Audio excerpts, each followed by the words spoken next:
Have you ever wondered why people agree with you so quickly? Could it be that your presence, unbeknownst to you, instills a subtle sense of trepidation in others?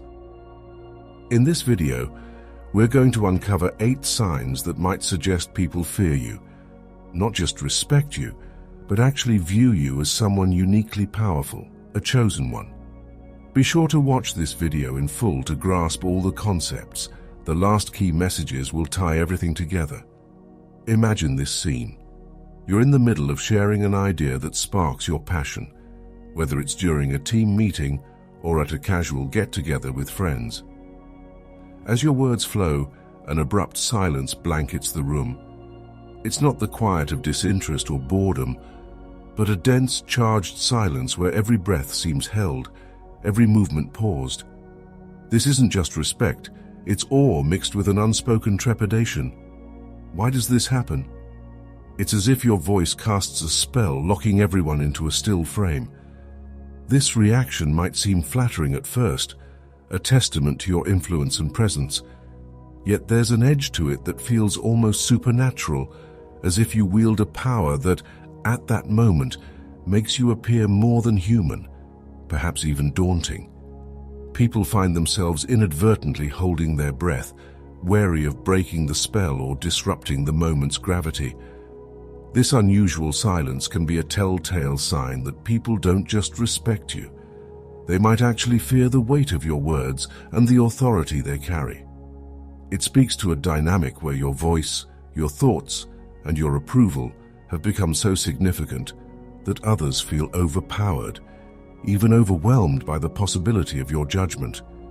In these moments, you're perceived not just as a leader or an influencer, but as the chosen one, marked by a distinct aura of power and an undercurrent of fear that subtly colors the air around you. When you look at someone, you might expect a glance back, a connection made through a mutual gaze that communicates more than words could. But what if your gaze, potent and piercing, causes others to turn away, their eyes sliding to the side, finding something else to focus on, anything but your own eyes?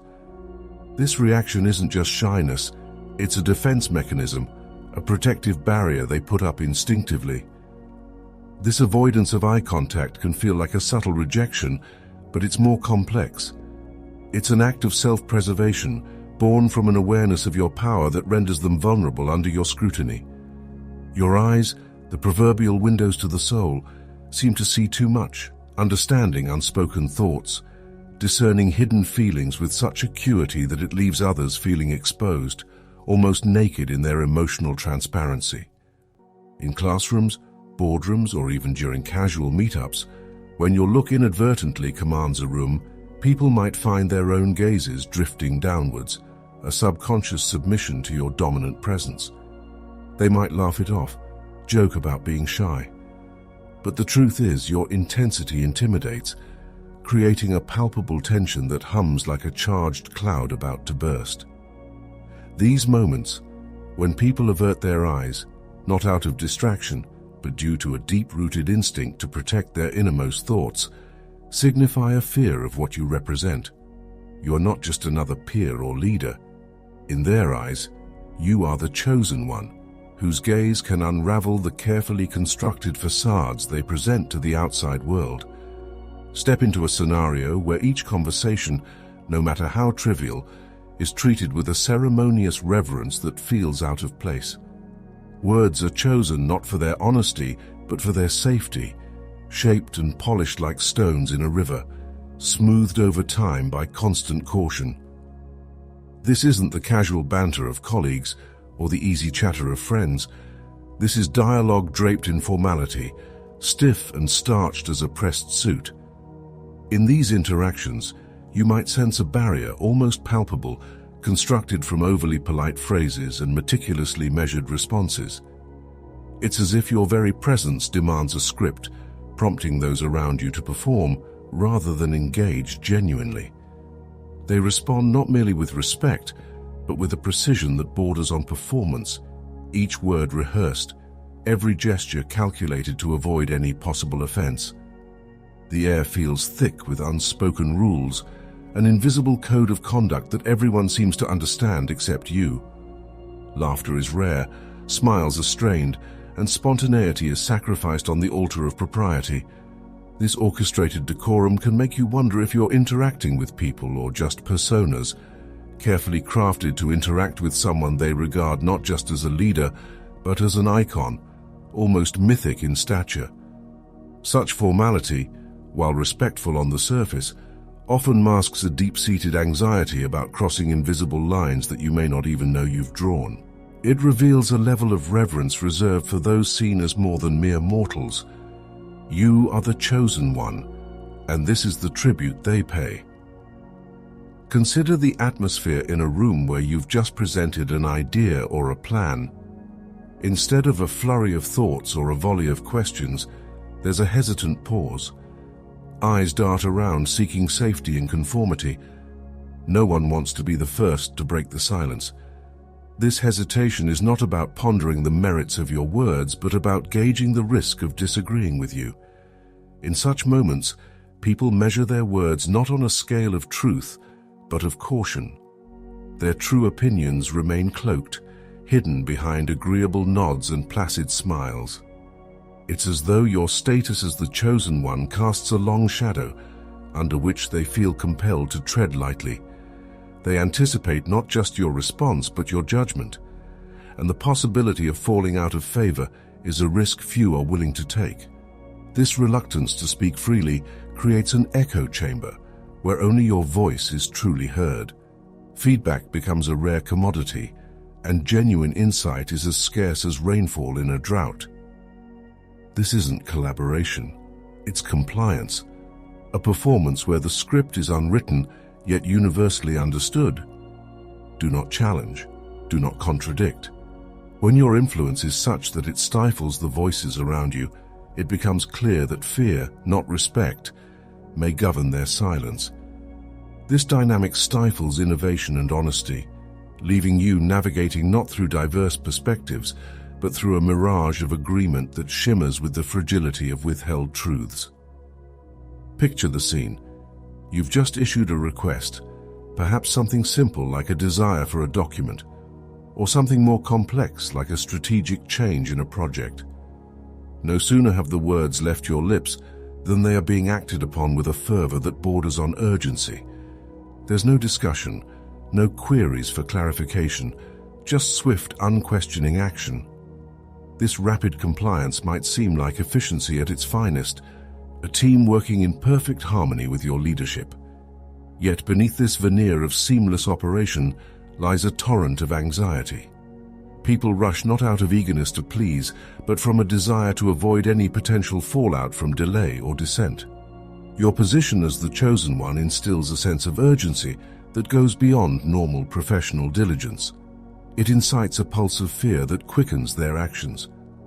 In this environment, your word becomes not just a suggestion, but a decree.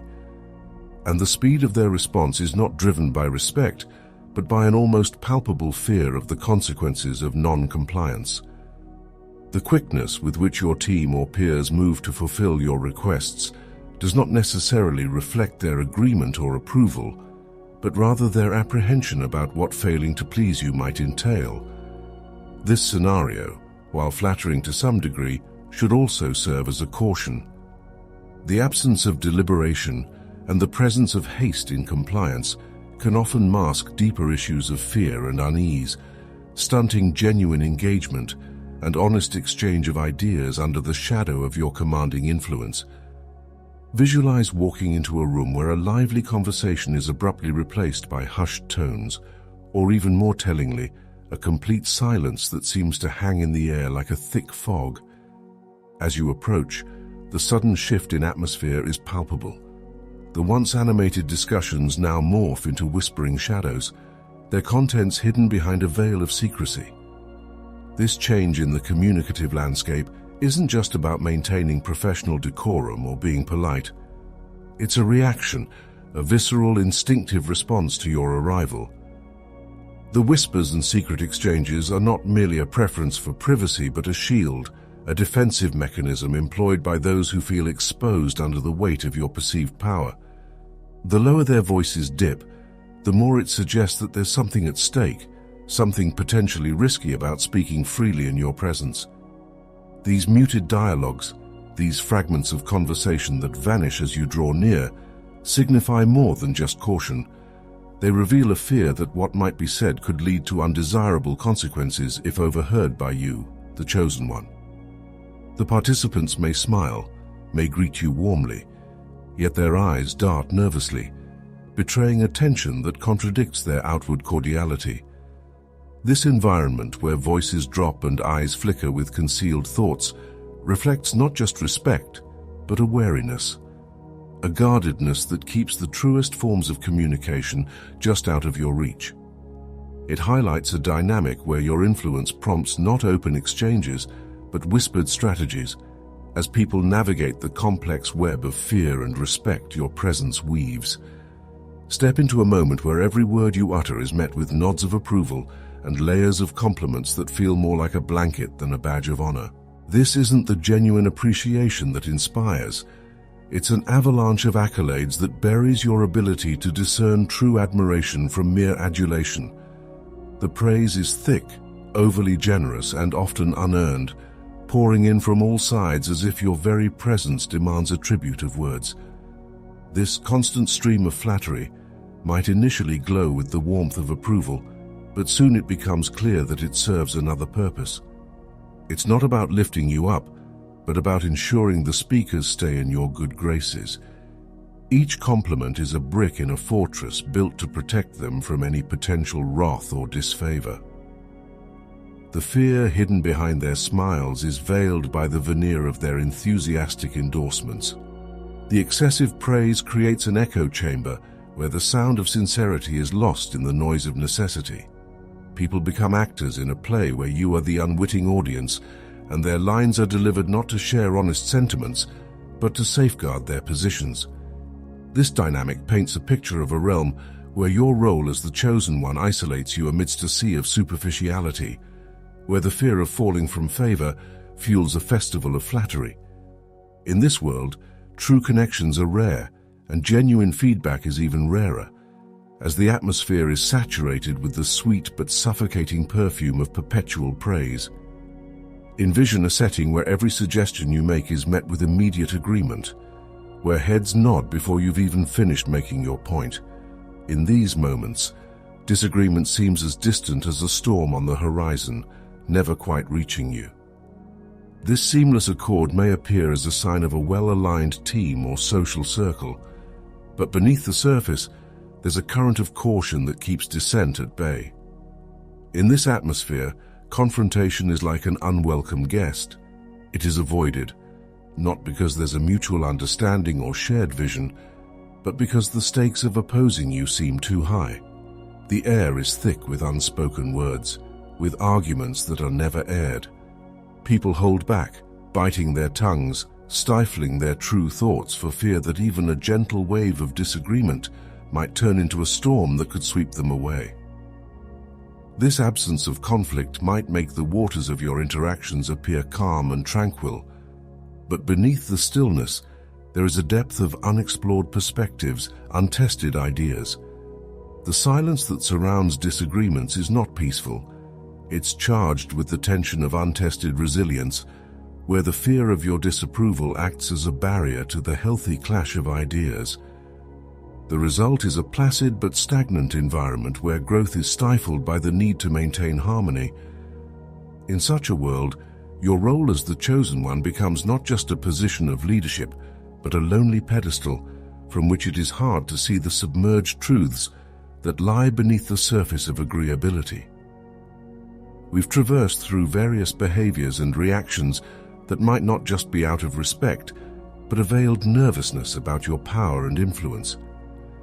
Recognizing these signs is not just about understanding how you're perceived, but also about fostering an environment where fear is replaced with genuine respect and open dialogue. Reflect on these interactions and consider how you can lead not just with authority, but with kindness and empathy, transforming fear into admiration and genuine respect.